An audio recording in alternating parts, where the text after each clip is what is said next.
But we, of course, begin with Margaret in the country now fighting back a full-scale invasion. Margaret, clearly you're inside. I know that's not a good sign. Can you walk us through what's happening?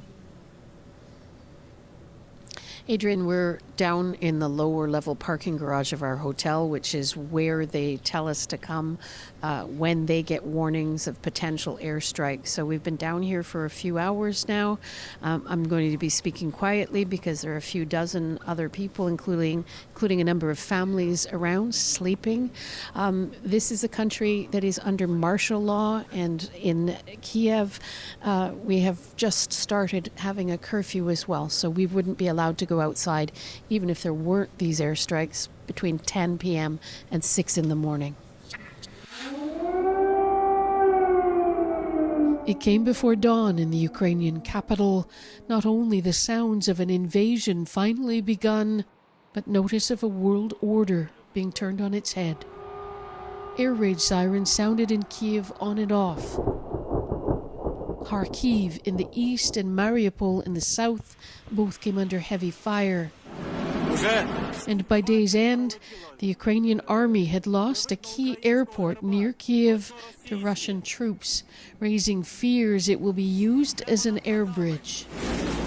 Once more, the Ukrainian president, Volodymyr Zelensky, addressed a nervous nation. This is the sound of a new iron curtain, he said, which has come down and is closing off Russia from the civilized world. Roads out of Kyiv towards cities deemed safer further west were clogged. And wheelie bags joined the soundscape of a city in shock.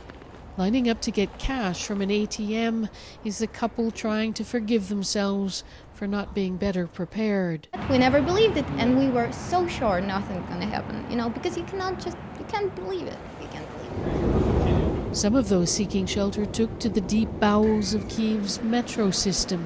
We found Helen on her own, a survival bag hastily thrown together with canned goods and a sweater. How long do you think you're going to stay down here? I don't know, maybe a half of day, maybe 2 days. The UN High Commissioner for Refugees estimates that more than 100,000 people have had to leave their homes. For those sheltering underground, the temptation to stay must certainly be great, to put off the knowledge of an uncertain future, to indulge in tender moments and take stock of what's at stake. So, Margaret, how is Ukraine's leadership responding? Well, in the latest sign of the pressure they're under, we have heard that the President, Volodymyr Zelensky, has actually called up a general mobilization. He's called up reserves a couple of days ago, but now we're hearing that men of fighting age are being called up. So that gives you a sense of the pressure that the government is under. He has said in recent days he's unhappy with people giving comments of support to Ukraine without really standing by them. And in an address today, he said it's up to the army and to the people of Ukraine to save the country.